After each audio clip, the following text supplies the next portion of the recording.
এই যে আমাদের দুষ্টুকে আমি এখন ছেড়ে দিলাম। আমাদের দুষ্টু এই যে এখন উড়ে গেল।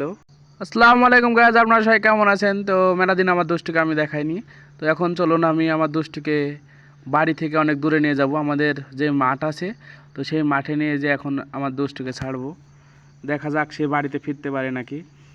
তো গাইজ এই যে আমরা আমাদের মাঠে চলে এসেছি। তো আমরা আর একটু দূরে গিয়ে আমাদের দুষ্টুকে আমরা ছাড়বো এখন। তো দেখুন আমাদের এই মাঠে আগে ধান ছিল, তো ধান কাটা হয়ে গিয়েছে, এখন কালাই কাটা চলছে আশপাশে। এখন পুরা মাঠ আস্তে আস্তে ফাঁকা হয়ে যাবে, তারপর তামাক লাগাবে।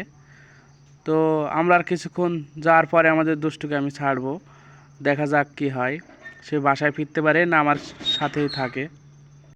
তো গাইস এই যে আমাদের দুষ্টুকে আমি এখন ছেড়ে দিলাম, তো দেখি সে বাসায় যেতে পারে না আমার কাছে থাকে। তো এই যে দেখুন সে বাসায় যায়নি এখনও, সে আমার কাঁধে আছে, দেখা যাক সে বাসায় যায় নাকি। এই যে সে এখনও কনফিউজ আছে যে সে হঠাৎ কোথায় আসলো। তো দেখুন সে এখনও কাঁধের উপর আছে, দেখা যাক সে এখন বাসায় যাবে না আমার কাঁধের উপরেই থাকবে। তো আমরা মাঠের মধ্যখানে চলে এসেছি, তো দেখা যাক সে বাসায় যেতে পারে নাকি। তো গাইস আমাদের দুষ্ট এই যে এখন উড়ে গেল, ওই যে উপরে উড়ছে, আপনারা তো দেখতে পাচ্ছেন। তো সে এখন উড়াল দিল, আমাদের ক্যামেরার বাইরে চলে গেল, সে বাসার দিকে গেছে, আমরা দেখতে পাচ্ছি কিন্তু ক্যামেরায় দেখা যাচ্ছে না হালকা। তো আমি ডাক দেওয়ার চেষ্টা করছি কিন্তু সে কাছে আসলো না, একবার নামার চেষ্টা করলো কিন্তু পারলো না। তো এই যে সে বাসায় চলে গেল। তো চলুন আমরা বাসায় যাই, বাসায় যাওয়ার পরে দেখাচ্ছি।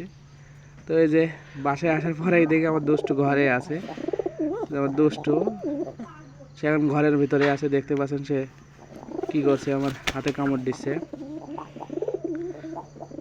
অনেক রাগ। সে আমার সাথে থাকলো না কিন্তু চলে আসলো বাসায়। আবার চেষ্টা করব মাঠে নিয়ে যাওয়ার, নিজের কাছে রাখার। তো গাইস আজকের মতো আমাদের ব্লগ এখানে শেষ, আবার দেখা হবে নতুন কোনো ব্লগে। Bye bye.